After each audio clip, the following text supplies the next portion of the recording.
बिस्मिल्लाहिर्रहमानिर्रहीम। नाज़रीन, आज मैं आपको फ़ैमिली कोर्ट एक्ट 1964 के बारे में बताऊंगा कि एक औरत फ़ैमिली कोर्ट के ज़रिए कितने किस्म के केस फ़ाइल कर सकती है।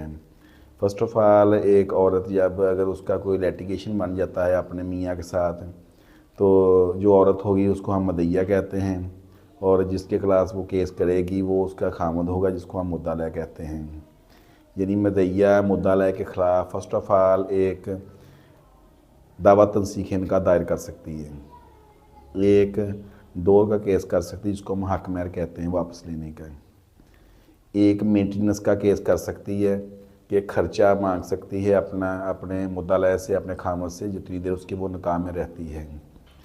इसके अलावा वो कस्टडी ऑफ गार्डियन का केस भी कर सकती है। अगर बच्चे मियाँ के पास है तो वो बच्चे वापस लेने का केस कर सकती है।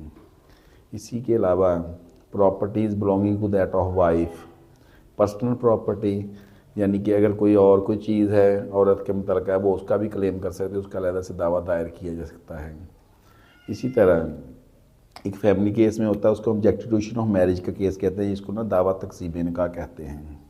इसी तरह एक डोरी होती है, यानी डोरी आर्टिकल्स, हम दावा वापसी सामान जहेज़ का केस भी औरत की तरफ से फ़ाइल कर सकते हैं। इसके अलावा अगर और भी दोनों पार्टीज़ में कोई इशू हो उस बाबत भी केस फैमिली कोर्ट में फ़ाइल किया जा सकता है। इस तरह औरत को फैमिली कोर्ट एक्ट 1964 के तहत कुछ इख्तियार दिए गए हैं कि वो कौन कौन से केस फ़ाइल कर सकती है। वो एज़ अ मदैया होगी और मुद्दाला होगा उसका जो खामद होगा।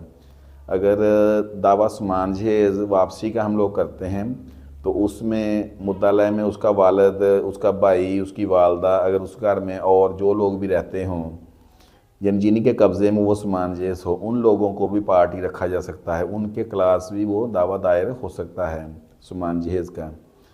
इस तरह औरत के पास ये इख्तियारात हैं कि वो फैमिली कोर्ट के ज़रिए अपने इशू, अपने जो मैटर्स है उसको वो रिजॉल्व कर सकती है।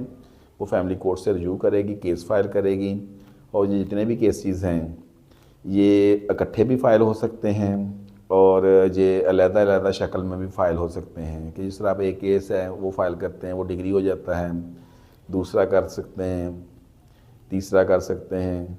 ये आपके ऊपर डिपेंड करता है कि आपने इकट्ठे केसेस करवाने हैं या आपने चूज़ी मैनर में चलना है कि सबसे पहले कौन सा केस लड़ना है, उसके बाद कौन सा केस लड़ना है। तो आज हम इस वीडियो में हमने आपको फैमिली कोर्ट के बारे में बताया कि एक औरत फैमिली कोर्ट के ज़रिए से कौन कौन से केस फाइल कर सकती है, किस तरह अपना हक ले सकती है, किस तरह वो अदालत से रिलीफ हासिल कर सकती है। तो इस तरह मकसद इस वीडियो का यही है कि घर बैठे दोस्तों को भी इल्म हो कि वो क्या, अगर मियाँ बीवी के दरमियान कोई लिटिगेशन है तो मियाँ कौन कौन से केस फाइल कर सकता है और औरत कौन कौन से केस फाइल कर सकते हैं। तो इसमें हमने सिर्फ मदैया के बारे में बताया है, मुद्दाला भी कुछ केस फाइल कर सकता है, उसकी हम अलग से वीडियो बनाएंगे और वो अपलोड करेंगे इंशाल्लाह। हमारा आप चैनल देखते रहें, आपको इसी तरह की इन्फॉर्मेटिव वीडियोज़ वगैरह मिलती रहेंगी। मेरा चैनल है इस्लाम and law with advocate Kashif, और इसको सब्सक्राइब भी करें ताकि और दोस्तों भी इससे इस्तेफ़ादा हासिल कर सकें और इसी तरह आपकी मालूमात में इजाफ़ा होता रहे। शुक्रिया, थैंक यू, अल्लाह हाफ़िज़।